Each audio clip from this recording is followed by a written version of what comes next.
Misfits Boxing 5 is in the books. Swingler vs Nichlmao was surprisingly a very entertaining fight, and it was a thrilling contest between two people who really wanted to win. Swingler had the Telford audience backing him all the way, and Nichlmao was a huge underdog wanting to prove a point. Both fighters were really gassed by the end of the fight, but they showed a lot of heart in the process. I scored the fight as a draw personally, but Swingler got the win. Nichlmao during the final round, he was totally gassed and he had his arms all the way down like Logan Paul in the first KSI fight. Swingler, I think he landed the harder shots in the latter rounds, but Nick looked technical, he looked more slick, and I would love to see him fight again. He has a good personality, he has this quiet confidence about him, and that confidence will no doubt grow as he made it to a decision with Swingler,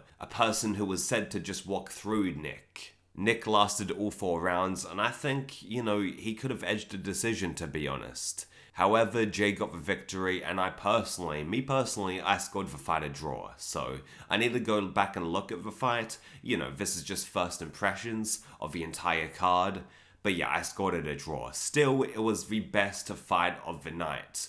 The other fights were very hit and miss. You had King Kenny versus Raksu.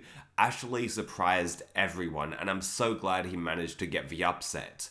King Kenny, he looked good with his jab, but a good jab doesn't win your fights. He looked slick in certain spots, and then Ashley just came out swinging. It was good, Ashley showed a lot of heart, while King Kenny kinda coasted, to be honest. It was not a good performance from King Kenny. Yes, he used the jab, and he has a solid one at that, but jabs don't win your fights. King Kenny was using the jab, but nothing else was really there.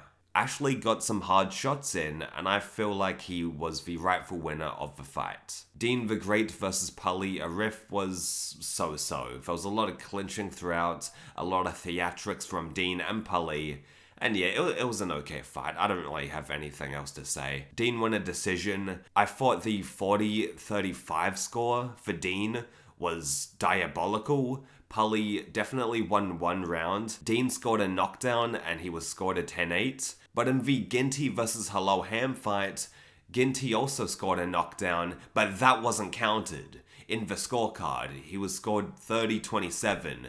It should have been 30-26.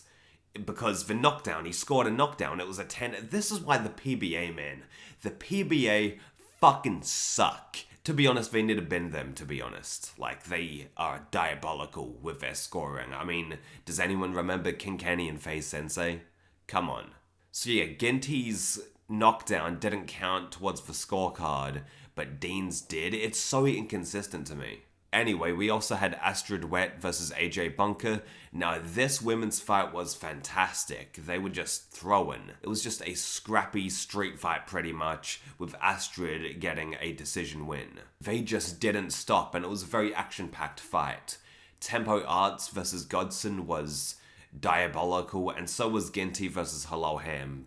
Both very boring fights. I thought personally these fights would actually be entertaining, Ginty and Hello Ham and also Tempo Arts v Godson, but they just weren't. I thought this was going to be, a bit of vintage YouTube boxing where they just don't give a fuck and just start swinging. Not the case. It was actually quite boring, their fights. They weren't really boxing, they were just standing around. Now there's one more fight on this list. The tag team. The tag team was pretty incredible, to be honest, with Los Pineda Coladas beating down Ice Poseidon and Anthony Vargas. I mean, it was a one-sided beatdown. Pineda could have took both of them on, to be honest. He would have had a 2 fights, 1 night moment. Pineda could have beaten both Ice Poseidon and Anthony Vargas in 1 night, without a doubt. But when BDave came in, it was like a bulldozer, and he was insane. It was very entertaining, of course very rough around the edges.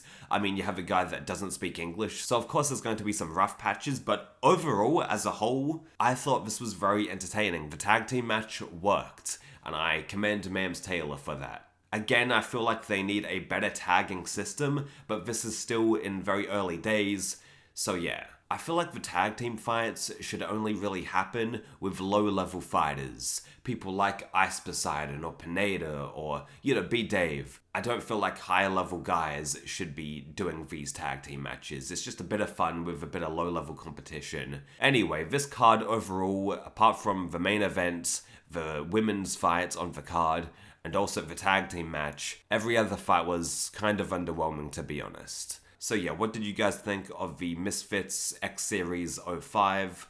Let me know in the comments, and I'll see you guys next time.